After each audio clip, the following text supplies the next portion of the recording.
समस्त विश्व के समक्ष अष्टावक्र गीता का प्रस्तुतिकरण जनक और अष्टावक्र के मध्य में संवाद के स्वरूप में प्रस्तुत हुआ है।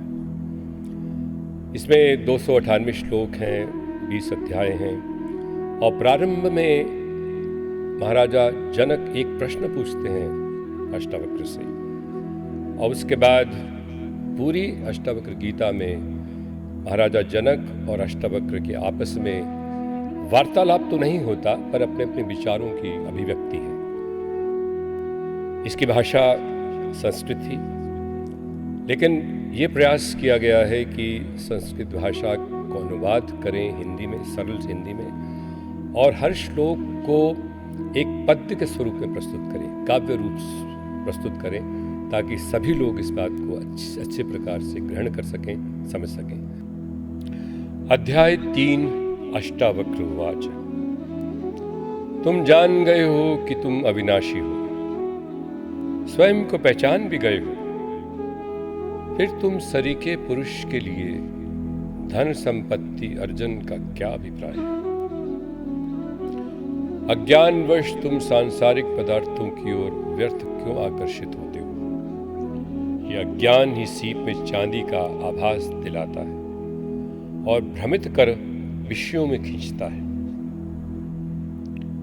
ये जानते हुए कि तुम वास्तव में आत्मा स्वरूप हो, जिसमें जगत समुद्र में उठती गिरती लहरों के समान है, अधम व्यक्ति की तरह क्यों निरंतर दौड़ते रहते हो?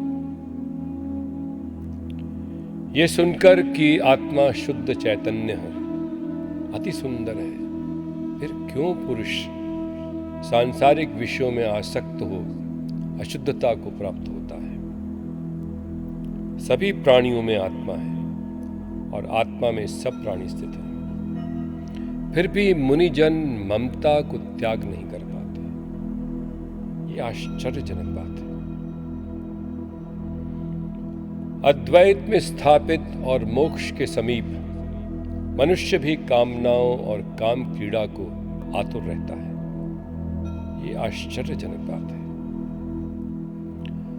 आयु बीतने पर भी शिथिलता को प्राप्त होकर मनुष्य काम की इच्छा का नहीं त्याग करता। कितना बड़ा आश्चर्य है ये। वह इस लोक तथा परलोक से विरक्त है, मुक्त होने की कामना भी रखता है, जगत की गति को जानता भी है, फिर भी मोक्ष से डरता है। धैर्यवान पुरुष भोगता है और पीड़ित भी होता है, पर आत्मा को देखते हुए समत्व भाव को प्राप्त होता है।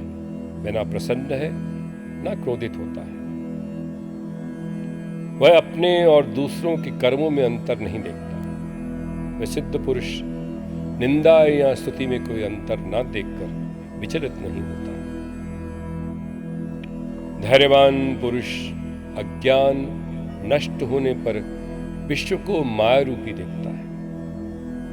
वो मृत्यु से कैसे भयभीत हो सकता है? उस महान आत्मा की तुलना किससे करें जो इच्छा रहित हो गया है? आत्मज्ञान से तृप्त वह घोर निराशा में भी कुछ नहीं चाहता। वो ज्ञानी पुरुष जानता है कि जो दिखता है वह कुछ भी नहीं है, उसके लिए ग्रहण करने या त्याग करने जैसा कुछ भी नहीं। उस द्वंद्व रहित और आशा रहित व्यक्ति ने अपने अंदर से सभी इच्छाओं को तिलांजलि दे दी है। वो स्वतः प्राप्त सुख दुख को ना भोगता है और ना ही पीड़ित होता है। अध्याय 4 जनक उवाच। आत्मज्ञान को प्राप्त पुरुष जीवन की क्रीड़ा में रत है। अज्ञानी लोग मूढ़तावश जिंदगी का भार वहन करते हैं। दोनों में कोई समानता नहीं। सच्चे योगी को उच्चतम पद प्राप्त करने की लालसा नहीं रहती। ना कोई हर्ष होता है। उसी पद के लिए इंद्रदेव और अन्य लोग लालायित रहे।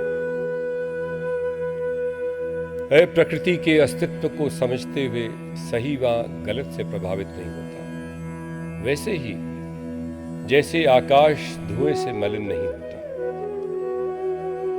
जिस पुरुष ने आत्मज्ञान से संपूर्ण जगत को आत्मा का स्वरूप जान लिया है, उसे कुछ भी करने से कौन रोक सकता है।